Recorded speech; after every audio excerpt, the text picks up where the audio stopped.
Welcome all, my name is Surbhi. I am Assistant Professor from Ramesh Institute of Vocational and Technical Education, Greater Noida. Today's topic is lyophilized products for container and closure section.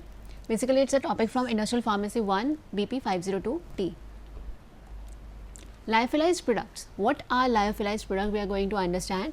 It's a stabilizing process in which a substance is first frozen and then quantity of a solvent is reduced first by sublimation and then resorption. Okay, what is sublimation? What is resorption? We are going to learn one by one. Okay, first of all, what we are talking about, a stabilizing process. It's a stabilizing process in which a substance is first frozen. First substance is getting frozen and then the quantity of the solvent is reduced first by sublimation. Sublimation means when we are drying the particular compound. There are two steps, many steps when we are drying. Number one is sublimation, when we are evaporating all the excess solvent from the particular solution.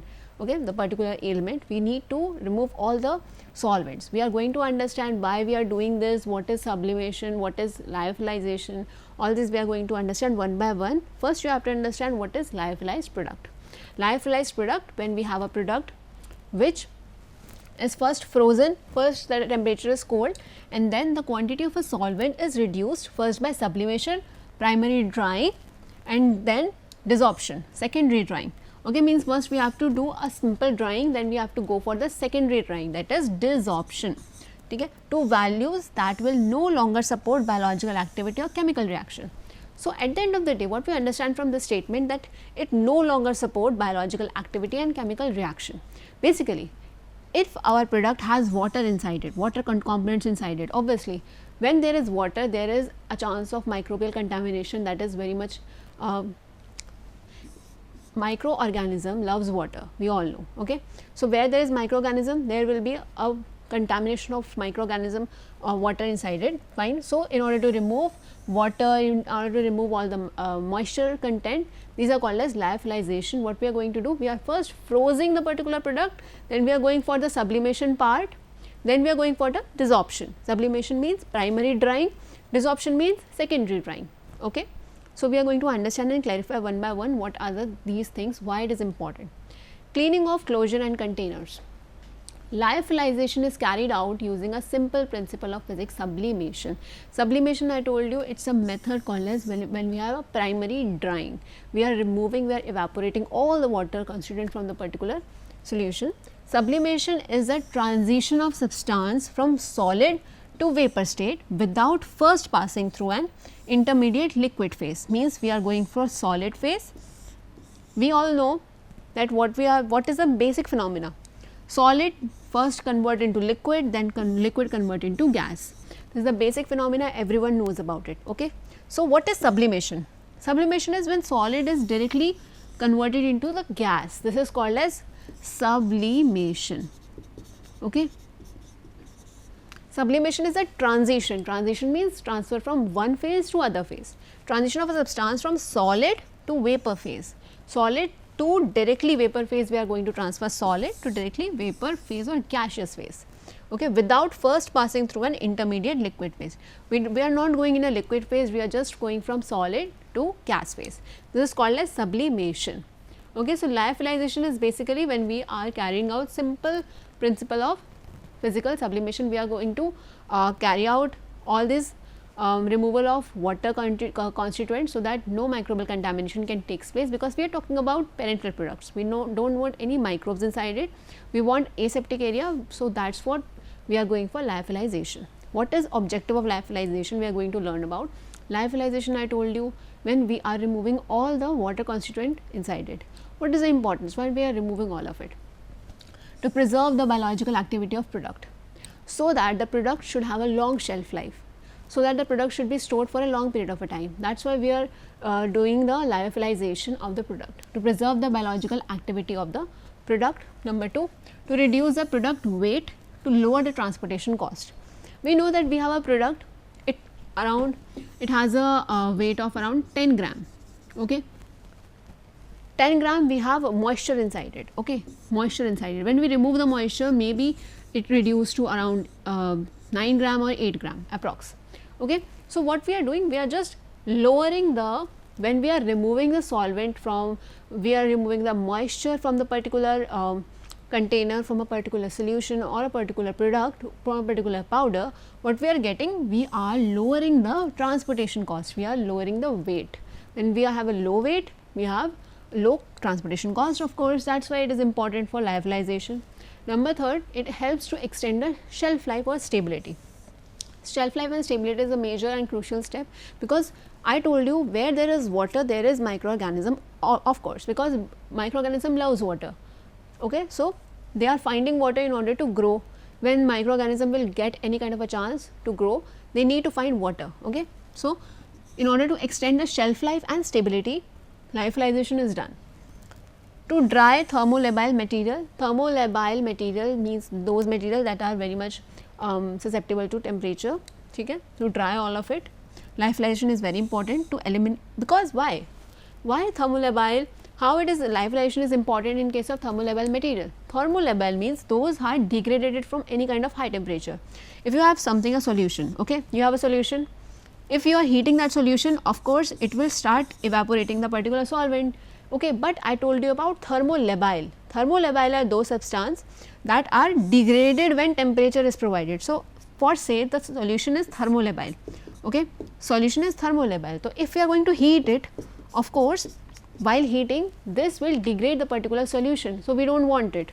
So, that is why we are going for lyophilization. Here heating is not required. Here we are converting solid directly into gas. We are not heating it. Okay.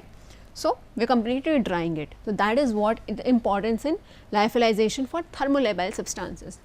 To eliminate the need of refrigerated storage, in order to remove the refrigerated storage, okay, to get accurate sterilized dosing and the final product container, accurate sterile dosing and a final product container. So, from that we understood what is the basic use of lyophilization. Number one, it helps to preserve the biological activity of the product. Number two, it reduces the product weight. It reduces a particular product weight. It extends the shelf life. Then we have, it helps in stability of thermolabile materials. It helps to dry them off, to eliminate the need of refrigerated storage, then to get the accurate sterile dosing into the final product. Then let us talk about container. We know in case of pharmaceutical preparation, container is very crucial, okay, because the material the container is made up of, it can also affect our product, and that product is directly intended to be taken by the patient. So, that is why choosing a good container, a right container is what is the basic need of any pharmaceutical laboratory. That is also a crucial step. So, container can be defined as an object that can be used to hold or transport something, right. This is a container. A pharmaceutical container is a device that holds pharmaceutical products, and it may be or may not be in directly contact with it. Everyone knows it. Container, we have like a container, inside tablets are there, lots of tablets. This is what use of container, to store it. Selection of container, how we are going to select it. Selection of material for a container and closure for a parenteral product is very important. Okay. Containers for injection, including closures which are in close contact with the product, must not interact physically or chemically with the preparation so as to alter the strength and efficacy. We have to make sure when we are choosing the container should be that much intact, that much stable, that it should, first of all, if it is having a very close contact with the particular product, when it has a close contact with the product, we should make sure that it should not alter the chemical and physical nature of the particular drug. This is what the major and important point, that we have a container, we are choosing it, and our drug is constantly contact with the container. So, we have to make sure that the container we are selecting, it should have that much ability that it should not hinder the physical and chemical entity of the particular drug. Like we have diclofenac or any kind of preparation we have, and we are using any kind of preparation of container, plastic, PVC, whatever it is added in the container, it should not interact with the diclofenac, right. This is what our motive of choosing a container, this is what we want in a case of selection of container. Both physical and chemical characteristics affect the stability of product, but physical characteristics are given primary consideration in selection of protective container. Okay, we do not want, we are keeping a tablet in container, and after some time, after a few hours or few days, that white color ki tablet is being converted into a grayish or black color. Why? Because physical characteristics are getting hindered because of wrong choice of container. So, that is why the choice of container is majorly affected. Choice of container is very important in case of a particular formulation. Both the chemical and physical characteristics affect the stability of product, but the physical characteristics are primary consideration in selection of protective container. Glass container, let us talk about glass container. Glass container made out of glass, of course. Glass container traditionally have been used for sterile products, maybe many of which are closed with rubber stoppers, must be clear, colorless or light amber colored, permit inspection of content. You have seen many preparation, especially parental preparation, you have seen many preparation which is of course which is has a rubber stopper. Parental preparation which has a rubber stopper, okay, which is a light amber colored preparation and permit inspection of content. Okay, this is what your particular glass container we have, we can use it for purpose. The type of glass suitable for each parental preparation is usually stated in individual monograph. Okay, what is a monograph? Monograph are the standard preparation that is being intently used. Injections are placed either in single dose container or multi-dose container. Okay, so glass containers that we are going to choose, it should have amber colored, it can be colorless also, it can be clear also, it has a rubber stopper so that it can be majorly used in case of parental injection cases. Okay. Plastic containers for parental are being used for commercial ophthalmic preparation. You have seen eye drops are coming in a plastic container. Okay. This is for ophthalmic preparation or commercial ophthalmic preparation, IV solutions. Okay. These are the plastic containers. Plastic containers are easy to use, people use it, people store it. It can be, it is not that much fragile, that is why it has a very great advantage, especially in case of ophthalmic preparation. So, that is why plastic containers are also a choice. Okay. In case of glass container, it has a problem that it is very fragile, it can break easily. Okay. So, that is why we have to keep it in a very secure place, we have to keep it away from the children, all these things it is being mentioned in the particular container. Plastic container, the principal ingredient of various plastic material used for container is thermoplastic polymer. It is not like normal plastic we are using, no, we are using thermoplastic polymer. Plastic materials used in medical field have a relatively low amount of sugar added ingredients. Some contain plasticizers, fillers, antistatic agents and antioxidants. Okay. So, plastic containers used in medical field, any kind of plastic containers we are using in any kind of medical field or any kind of preparation, what we are going to have, it has a low amount of sugar added ingredient. It has a very low amount of sugar added ingredients. It should have plasticizers, fillers, antistatic agents and antioxidants. Antistatic agents, what does they do? They do not produce ions, they do not stick to the walls. It should have antioxidants so that it can prevent the oxidative degradation. Okay. We have plasticizers, we have fillers. So, all these things plastic containers are majorly required. Plastic containers, these ingredients are usually chemically bound, therefore, may migrate out of the, these ingredients are not usually chemically bound, that is why they migrate out of the plastic into the product under the condition of production or storage. Okay. So, this is the big disadvantage. Advantage is it is light in weight, plastic is majorly light in weight, it is non-breakable. When low in additives, have a low toxicity and low reactivity with products. It has a low reactivity with the products and it have a low toxicity. It is very light in weight, it is non-breakable. All these things are majorly used. This helps to make you compatible, that you can use your plastic container as a choice of container rather than plastic, than glass. Okay. What are the drawbacks? Of course, drawbacks are very much essential when we are discussing about advantage. Drawbacks are also important. First of all, plastic we are talking about, everyone knows about some basic thing about the plastic. Number one, we have tissue toxicity. Tissue toxicity can occur from polymer and additives. Reactivity due to adsorption. It can be adsorption also, it can be absorption also. Tissue toxicity is the major problem that can cause any kind of problem in the patient. It can occur from polymers and additives that we are adding inside it. Okay. Additives leached from the plastic materials may interact with the ingredients of product. It can be a reason that additives that we are adding inside the particular plastic preparation, it can react to our particular product. Fine. Most polymers are adversely affected.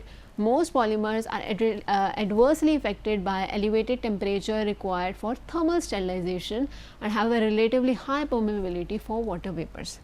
Okay. What it is talking about, we have a plastic container, right? When we are elevating the particular temperature, when we are increasing the particular temperature, it can cause the thermal sterilization, it can cause a thermal instability in case of our drug content. Significant permeation of gases including oxygen may occur. Permeation enhances when we are using the plastic container and when we are seeing that plastic container is having elevated temperature, it is increasing the permeability. Of course, it can deteriorate our drug content. That is why it is a very great drawback, that especially in case of tissue toxicity. Tissue toxicity can occur from polymer and additives. Okay. So, what are the things we can usually added? Propylene, polypropylene, widely used container. We are using polypropylene as a widely used container. It is a linear polymer that can be reduced to a high crystalline, which has a high tensile strength, high melting point at 165 degrees Celsius, relatively low permeability to the gas and vapors. Okay. So, we have a low permeability here. In case of plastic, we have a high permeability. That is why it was creating a very major problem of tissue toxicity, right. So, in case of polypropylene, we have a low permeability of gas and water vapors, fine. So, widely used container, that is why it is widely used container. It is a linear polymer and it can be produced by high crystalline, which has a high tensile strength, high melting point at 165 degree Celsius, relatively low permeability to gas and water vapors. Okay. It is translucent, abrasion resistant and high surface gloss. Okay. It is a high surface gloss, means it is very attractive. It can be used commercially also. It is translucent, it is abrasion resistant. Okay.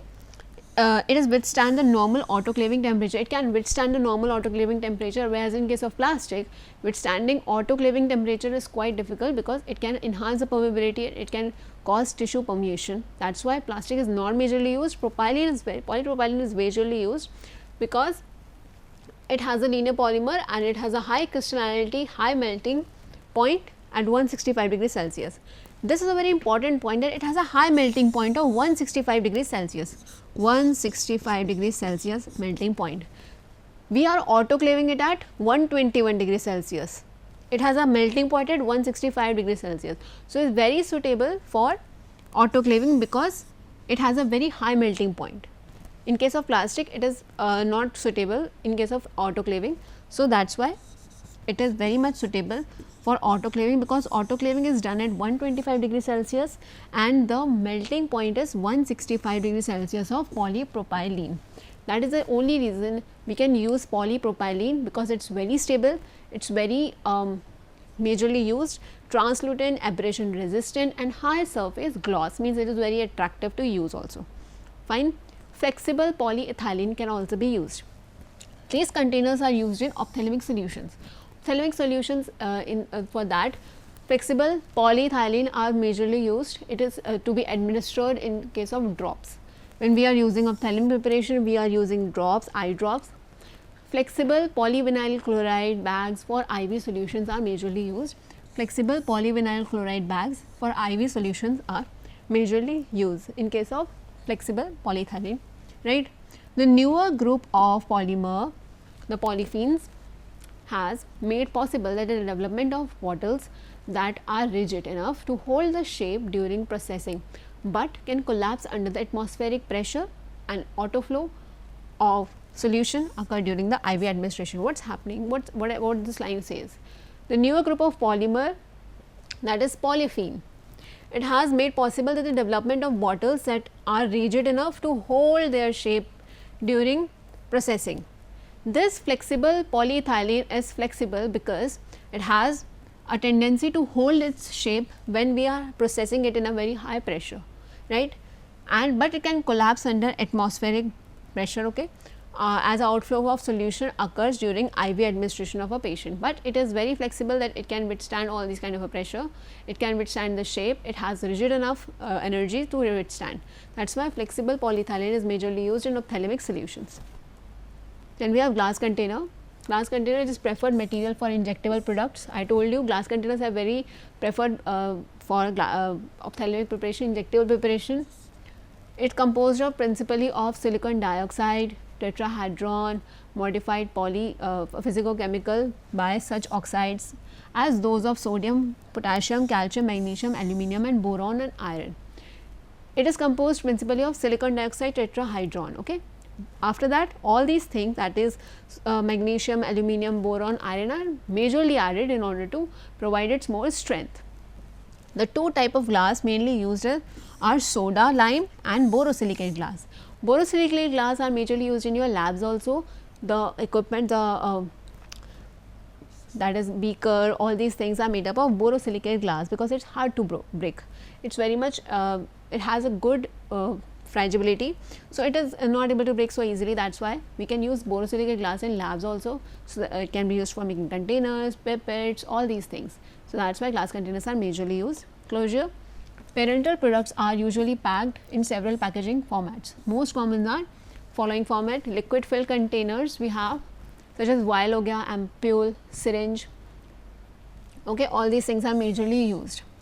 Any breach in the package can cause product deterioration from microbial contamination. Any kind of a breach, any kind of problem in case of closure, it can cause microbial contamination. Okay. Water vapors and loss of solvents.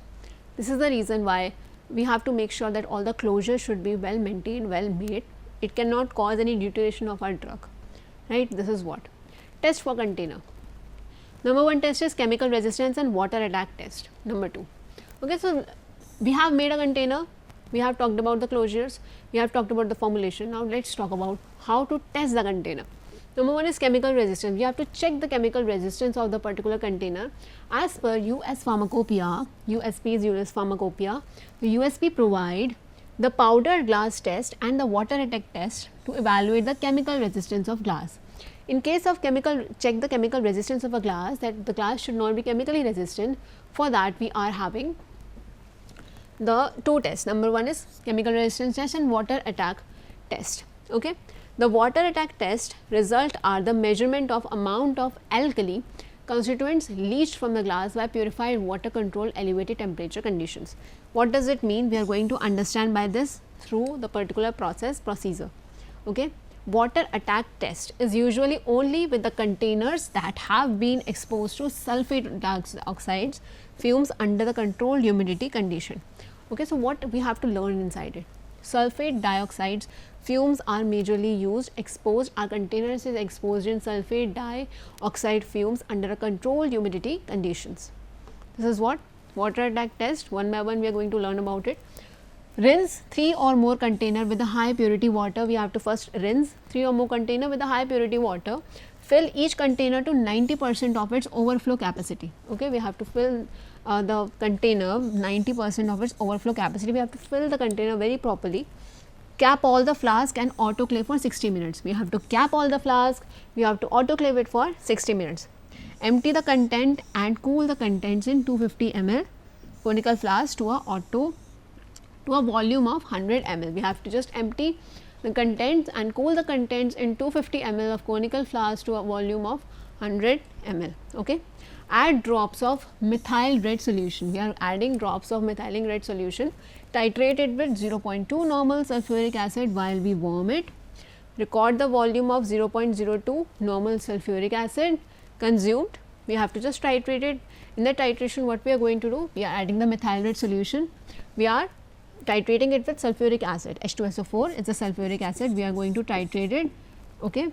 While warming it, along we are going to give a particular temperature. Okay. Record the volume of 0.02 sulfuric acid consumed. Volume should not exceed as indicated in USP as for the type of glass. Okay. This is a water attack test. You are going to just consume all of it. Okay. So, what we are going to do? We have the a particular container is exposed to sulfur dioxide solutions, sulfur dioxide fumes, in order to check all the conditions. Fine. So, this was a test of containers. We have talked about the closure, we have talked about the glass containers, what are the different glass containers we can use. From the discussion we have understand that flexible polyethylene and polypropylene are majorly used. Why polypropylene is majorly used? Number one is it has a very high melting point, because we want to autoclave it. In case of autoclaving, we have 121 degrees Celsius in autoclaving. So, for that we are requiring 121 degrees Celsius, but the melting point is 165 degrees Celsius. So, it can be majorly suited for autoclaving. That is why polypropylene is very much used. So, this was all about today's lecture. We have understood what is closure, what are the particular containers that we can use, what are the materials we can use. Okay. So, thank you so much, students.